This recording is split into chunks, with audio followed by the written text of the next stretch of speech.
अस्सलामुअलैकुम। अब हम किसी सूरत भी वापस नहीं जाएंगे। चीन ने लद्दाख में फौजी कैंप कायम कर लिए, आर्टिलरी, टैंक और भारी असलहा बॉर्डर पर लाना शुरू कर दिया। हालात की कशीदगी में मजीद इजाफा।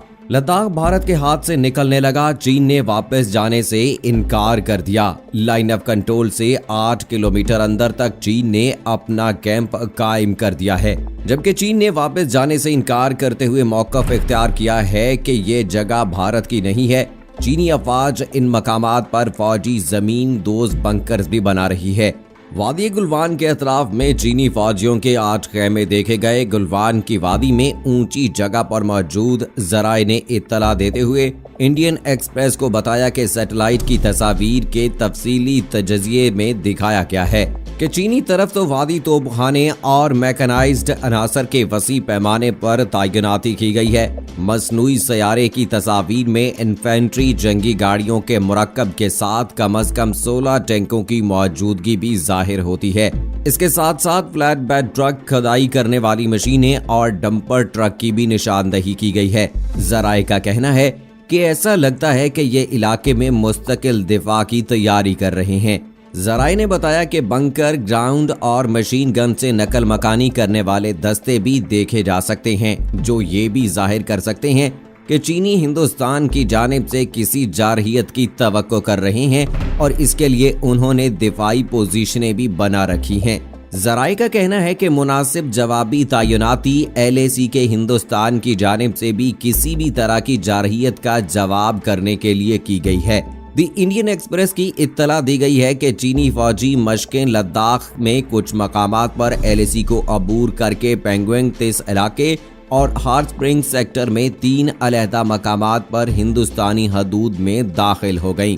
पेंगुइन तेसू में LAC के बारे में दोनों अफ्रीकों का तासुर मुख्तलिफ है, जिसकी वजह से झील और शुमाली किनारे पर तनाव और तनाज़ात पैदा हो गए हैं। लेकिन वो मकामात जिन्होंने hot springs Gogra patrolling point 14 PPP 15 में चीनियों को हमला आवर होते देखा था, अब तक उस पर कोई इख्तलाफ नहीं हुआ है और वो LAC से 2 से 3 किलोमीटर आगे आ चुके हैं। LAC के अतराफ में गुलवान नदी के बिल्कुल सामने दौलत ओल डी रोड को लाहक खतरे से भी हिंदुस्तानी फिक्रमंद हैं। 255 किलोमीटर तवील इस सड़क को वजीर दिफा राजनाथ सिंह ने गुज़श्ता साल खोला था, जिसने इस इलाके के शुमाल में शिविक दरिया पर 1400 फीट पुल का इफ्तिताह किया था। लद्दाख खुद मुख्तार हिल डेवलपमेंट काउंसिल के एग्जीक्यूटिव काउंसलर कॉन्चुएक स्टेंजेन ने कहा, यह कहना मुश्किल है कि पेंगुइन तेसू के इलाके में कितने चीनी फौजियों ने हिंदुस्तानी हदूद में घुस लिया है। वो गश्त के अलावा 4 उंगलियों और ग्रीन टॉप पॉइंट 15 to 14 इलाके में भी कैंप लगा रहे हैं। पेंगुइन झील के किनारे मुतअद्दिद देहात जैसे मेरिक, लोकिंग, औरंग, मान, स्पेकिंग और कैस्टल के लोग चीनी मदाखलत पर परेशान हैं। दूसरी तरफ चीनी फौज की कार्रवाइयों पर हिंदुस्तानी फौज ने कोई तबसरा नहीं किया है, लेकिन इन बयानात की तरदीद करते हुए एक बयान में कि एक भारतीय गश्त को चीनी फौजियों ने गुज़श्ता हफ्ते हिरासत में लिया था। ताहम ये इतराफ़ किया है कि 5-6 मई की रात पेंगुइन तेसू में और 9 मई को सिकम के नाकूला में दोनों अफ्रीकों के दरमियान तसादुम हुआ। बुध के रोज चीनी वजारत खारजा ने मफाहमत के लहजे में कहा था कि सरहदी इलाके की सूरत हाल मुकम्मल तौर पर मुस्तहकम और काबिल कंट्रोल है। दिल्ली के लिए बीजिंग के मंदूब सन वेनविंग ने भी कहा, हमें अपने इख्तलाफात को अपने ताल्लुकात की मजमूई तरक्की की राह कभी नहीं आने देना चाहिए। हमें आहिस्ता आहिस्ता मुआसलात के जरिए इफ़हाम व तफ़हीम ढूंढना चाहिए और इख्तलाफात को मुस्तकिल तौर पर हल करना चाहिए। उनका कहना था कि हिंदुस्तानी इस्टेब्लिशमेंट मशरकी लद्दाख में चीनियों की जानिब से किसी भी तरह की जारहियत के इशारे के मुंतज़िर हैं। अगले 72 घंटे इंतहाई अहम हैं, जिसमें हमें चीनी अफवाज की तरफ से फौजियों और साजो सामान में किसी किस्म की कमी के लिए देखना होगा। लेकिन जुमेरात की सुबह तक चीनी फौजियों की तैनाती में कोई तब्दीली नहीं की गई है। एक ओहदेदार ने द इंडियन एक्सप्रेस को बताया, हमारी फौजें भी हाई अलर्ट पर हैं, हमने भी तैनाती और अफवाज में कुछ नहीं बदला है। गलवान वादी के इलाके में जमीनी सूरत हाल के बारे में एक और ओहदेदार ने कहा, सूरत हाल इस वक्त तातुल का शिकार है और दोनों फरीक मुखालिफ फरीक से अगले इक़दाम के मुंतज़िर हैं।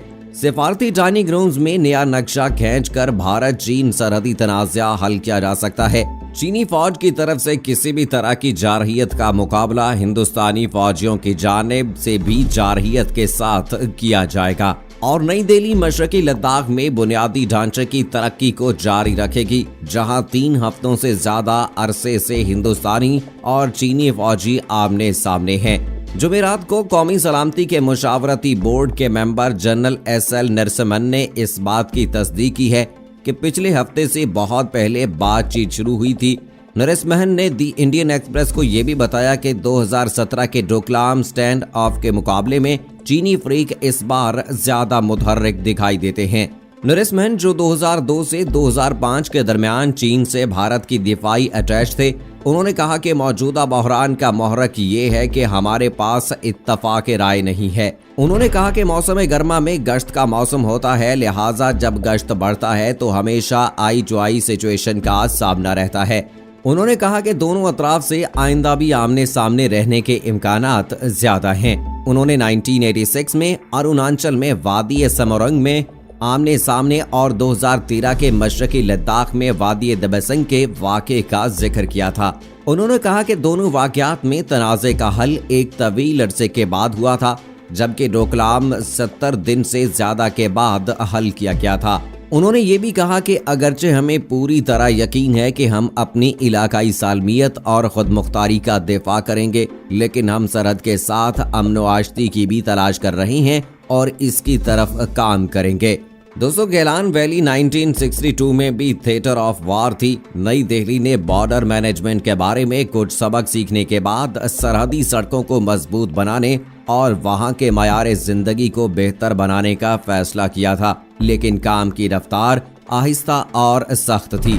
2014 के बाद नरेंद्र मोदी हुकूमत ने सरहदी इंफ्रास्ट्रक्चर की तरक्की पर ज्यादा तवज्जो दी।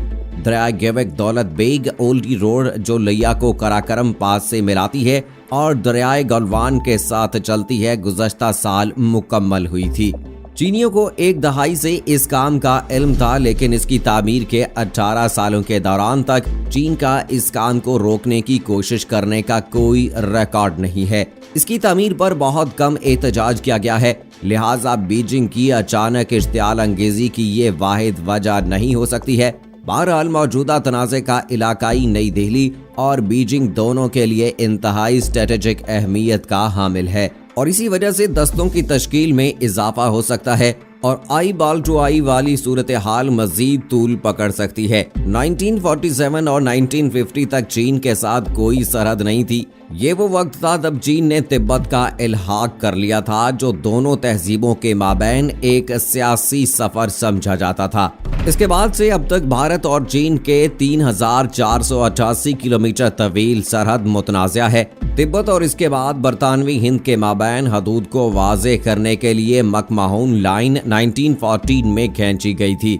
बरतानवी सहाफ़ी और मुसन्निफ नेवी मैक्सवेल के मुताबिक इस खित्ते में अंग्रेज़ों ने 11 से ज़्यादा मुख्तलिफ हदूद लाइनों का इस्तेमाल किया था, क्योंकि उनके दावे बदलते हुए सियासी सूरत हाल के साथ बदल गए हैं। तारीख को दोबारा लिखा जा सकता है, लेकिन इस पर दोबारा अमल नहीं किया जा सकता। सरहदी तनाज़ात को हल करने के लिए तश्कील दी गई हैं, ना कि नए तनाज़ात को पैदा करने के लिए। सरहदी तनाज़े को हल करने का एक तरीका सिफारती डाइनिंग रूम्स में नया नक्शा खींचना है। हिटिस पर दोनों फ्रीक समझौता करने को तैयार नहीं है। हिंदुस्तान और चीन के माबैन सरहदी तनाज़ात के अवामिल में एतमाद का खसारा और सिक्योरिटी चैलेंज रहा है, लेकिन इसे एक तरफ रखते हुए दोनों ममालिक बाहमी और इलाकाई सरहद पार ताउन के लिए एक नई मोमेंटम दे सकते हैं। भारत और चीन के दरमियान कशीदा हालात के बायस तयशुदा दौरों के मनसूख होने का भी इम्कान रोशन हो गया है। भारतीय मीडिया के मुताबिक फ्लैग मीटिंग का इनेकाद भी किया गया, ताहम चीन ने पीछे हटने से इनकार करते हुए भारत के मुतालबात को मुस्तरद कर दिया है। दोस्तों, यहाँ भारत को बड़े चैलेंजेस का सामना है, क्योंकि इन मामलात को, इन तमाम तनाज़ात को बैठकर हल किया जा सकता है। जिस तरह से चाइना ने अभी अपना रद्द-ए-अमल देना शुरू किया है, अगर इन पर वो मजीद अमल करते रहे तो यकीनी तौर पर भारत के लिए मजीद मुश्किलात बढ़ सकती हैं। और जिस तरह से सैटेलाइट तस्वीर के जरिए से देखा जा सकता है कि चाइना अपनी दफाई पोजीशन को मजीद मजबूत कर रहा है, बंकर्स बना रहा है, गाड़ियां सरहद पर पहुंचाई जा रही हैं। तो ऐसी सिचुएशन में यकीनी तौर पर टेबल टॉक ही एक ऐसा जरिया है, बैठकर बात करके इन तमाम मामलात को हल किया जा सकता है। लेकिन मौजूदा तनाजुर में कहा जा सकता है कि भारत को एक न एक दिन मजबूर होना पड़ेगा और चाइना की बात माननी पड़ेगी, क्योंकि चाइना इस वक्त बड़ी ताकत में है। हालांकि कोरोना वायरस की वजह से उसे बहुत सारे मसाइल का सामना रहा है, लेकिन उसके बावजूद चाइना ने भारत को घुटने टेकने पर मजबूर कर दिया है। अगर नरेंद्र मोदी अपनी इन्हीं पॉलिसियों पर अमल पैरा रहे तो यकीनन एक बड़ा नुकसान उठा सकते हैं।